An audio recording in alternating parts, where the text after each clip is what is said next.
ഒരു മുസ്ലിമിനെ സംബന്ധിച്ച് സ്ത്രീ പുരുഷ ബന്ധങ്ങൾ, സ്ത്രീയും പുരുഷനും എങ്ങനെയായിരിക്കണം സംസാരിക്കേണ്ടത്, എന്തെല്ലാമാണ് അതിൻ്റെ അതിർത്തികളെന്ന് പലപ്പോഴും നാം കേട്ടിട്ടും പഠിച്ചിട്ടുമുണ്ട്. എന്നാൽ നമ്മുടെ വാട്സപ്പിലുള്ള ചാറ്റുകൾ, ഇൻസ്റ്റഗ്രാമിലുള്ള നമ്മുടെ ചാറ്റുകൾ, ഇതിനെല്ലാം എന്തെങ്കിലും ഒരു റെസ്ട്രിക്ഷനോ അല്ലെങ്കിൽ എങ്ങനെയാണ് ഒരു സോഷ്യൽ മീഡിയയിൽ ഒരു മുസ്ലിം ആയിക്കൊണ്ട് അതിൽ പ്രവർത്തിക്കുക? സോഷ്യൽ മീഡിയയിൽ അത് ഒഴിവാക്കിക്കൊണ്ടുള്ളൊരു ജീവിതം ഈ ഒരു കാലഘട്ടത്തിൽ സാധ്യമല്ല എന്ന് തന്നെ വേണമെങ്കിൽ പറയാം. അപ്പോൾ അതിലേക്ക് പോകുന്ന സമയത്ത് നമ്മൾ ആരാണ് എന്നുള്ള ഒരു ബോധ്യവും ആദ്യമായി ഉണ്ടായിരിക്കണം.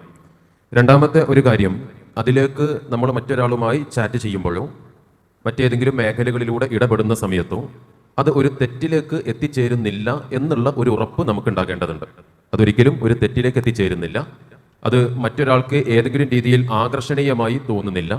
പരിശുദ്ധ ഖുർആൻ പ്രവാചകന്മാരുടെ ഭാര്യമാരോടായി പറഞ്ഞിട്ടുള്ള ഒരു കാര്യമുണ്ട്.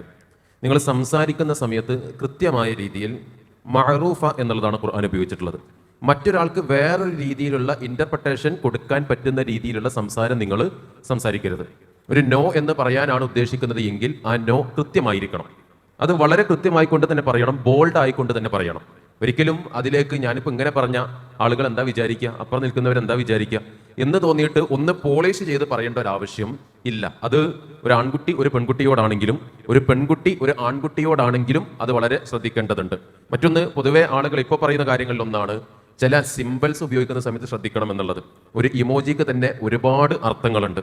അപ്പോൾ നമ്മൾ അയച്ച അർത്ഥമായിരിക്കില്ല അപ്പുറത്തുള്ള ഒരാൾ ഒരു വേള അതിനെ മനസ്സിലാക്കുന്നത്, അതിനെ വേറൊരു രീതിയിൽ മനസ്സിലാക്കുന്ന രീതി ഉണ്ട് എങ്കിൽ അതിനെയും ഒന്ന് സൂക്ഷിക്കേണ്ടതുണ്ട്. വ്യഭിചാരത്തിലേക്കോ അതല്ലെങ്കിൽ അതുമായി ബന്ധപ്പെട്ട ഏതെങ്കിലും ഒരു പ്രയാസത്തിലേക്കോ പോകുവാൻ പാടില്ല എന്നുള്ള ഒരു ഉറപ്പ് അത് ഉപയോഗിക്കുന്ന സമയത്ത് നമുക്കുണ്ടായിരിക്കണം. മറ്റൊന്ന്, ഒരു ആൺകുട്ടിയും ഒരു പെൺകുട്ടിയും പരസ്പരം ചാറ്റ് ചെയ്യാമെന്ന് വിചാരിക്കാം. അങ്ങനെ ചാറ്റ് ചെയ്യുന്ന സമയത്ത് പോലും അപ്പുറത്തുള്ള ഒരാളുടെ സംസാരം നമ്മളുടെ ബോർഡർ ലൈൻ ഇപ്പുറത്തേക്ക് കടന്നു വരുന്നുണ്ട് എങ്കിൽ അവിടെ സ്റ്റോപ്പ് ചെയ്യേണ്ടതുണ്ട്. പലപ്പോഴും ചോദിക്കാറുള്ളത് പഠന കാര്യങ്ങൾ പരസ്പരം അങ്ങോട്ടും ഇങ്ങോട്ടും പങ്കുവെക്കേണ്ടതുണ്ട്. പങ്കുവെക്കുന്ന സമയത്ത് എങ്ങനെയാണ് അവരുമായി ഇടപഴകേണ്ടത്? ആ പഠനകാര്യം കഴിഞ്ഞാൽ അവിടെ സ്റ്റോപ്പ് ചെയ്യുക എന്നുള്ളതാണ്. അതിനപ്പുറത്തേക്ക് നമ്മളുടെ പേഴ്സണൽ കാര്യങ്ങളിലേക്ക് ഒരു ആൺകുട്ടിയാകട്ടെ പെൺകുട്ടിയാകട്ടെ കടന്നു വരുന്നുണ്ട് എങ്കിൽ അവിടെ അത് അവസാനിപ്പിക്കേണ്ടതുണ്ട്. എനിക്ക് താല്പര്യമില്ല എന്നുള്ള ഒരു മറുപടി ഉണ്ടാകേണ്ടതുണ്ട്. നോ എന്ന് പറയേണ്ടടുത്ത് വളരെ കൃത്യമായി നോ പറയാൻ നമുക്ക് സാധിക്കേണ്ടതുണ്ട്. അത് ആരെയും വിചാരിച്ച് പോളിഷ് ചെയ്ത് അങ്ങനെ പറയേണ്ട ഒരു ആവശ്യമില്ല. സോഷ്യൽ മീഡിയയിലാണെങ്കിലും മറ്റേത് മേഖലയിലാണെങ്കിലും നമ്മളൊരു വിശ്വാസിയാണ്. ആ വിശ്വാസിയാണ് എന്നുള്ളത് തന്നെ നമ്മൾ മനസ്സിൽ ഉറപ്പിക്കുകയും ആ വിശ്വാസത്തിനെതിരായി പരിശുദ്ധ ഖുർആനിനോ പ്രവാചകൻ സല്ലല്ലാഹു അലൈഹി വസല്ലമയുടെ തിരുചര്യകൾക്കോ അദ്ദേഹത്തിന്റെ നിർദ്ദേശത്തിനോ എതിരായി ഒന്നും തന്നെ ഞാൻ ചെയ്യുകയില്ല എന്നുള്ള ഒരു ഉറപ്പോട് കൂടിയിട്ട് സോഷ്യൽ മീഡിയയെ സമീപിക്കാൻ നമുക്ക് സാധിക്കേണ്ടതുണ്ട്.